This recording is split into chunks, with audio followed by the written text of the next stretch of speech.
Data விஷுவலைசேஷனில் டேட்டாவை விட முக்கியமாக ஒரு விஷயம் இருக்கா? ஆமாங்க.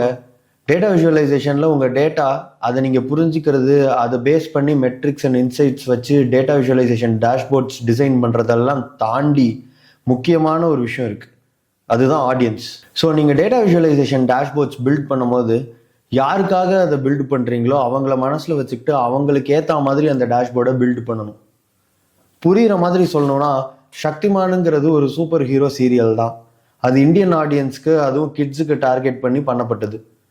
அதே இன்னைக்கு மார்வல், டிசி சூப்பர் ஹீரோ மூவிஸ்லாம் எடுத்து பார்த்தீங்கன்னா அது ஒரு யூனிவர்சல் ஆடியன்ஸுக்கு, யூனிவர்சல் ஏஜ் குரூப்புக்கு செய்யப்படுறது. அந்த மாதிரி எவ்வளோ சூப்பர் ஹீரோ நாவல்ஸ், ஸ்டோரிஸ் எல்லாம் இருக்கு.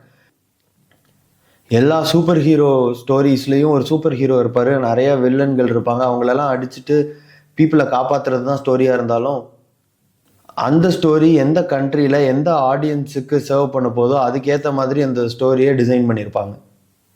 அதே மாதிரி நம்ம டேட்டா விஷுவலைசேஷன் டேஷ்போர்ட்ஸையும் நம்ம ஹையர் அஃபிஷியல்ஸ் ஆர் சிஎக்ஸோஸ் பார்க்க போகிறாங்களா, நம்ம டீம்மேட்ஸ் ஆர் மேனேஜர்ஸ் பார்க்க போகிறாங்களா அப்படிங்கிறத பேஸ் பண்ணி பிஸ்னஸ் இன்சைட்ஸ் போடணுமா, இல்லை இன்னும் டீட்டெயில்டாக ட்ரில் டவுன்ஸ் போடணுமாங்கிறதெல்லாம் டிசைட் பண்ணி பண்ணணும். நெக்ஸ்ட் டைம் நீங்கள் டேட்டா விஷுவலைசேஷன் டேஷ்போர்ட் பில்ட் பண்ணும்போது இதை மைண்டில் வச்சுட்டு பில்ட் பண்ணுங்கள். இந்த மாதிரி டேட்டா விஷுவலைசேஷன் ட்ரிவியாஸ்லாம் தெரிஞ்சுக்கணுன்னா இந்த பேஜை ஃபாலோ பண்ணுங்கள்.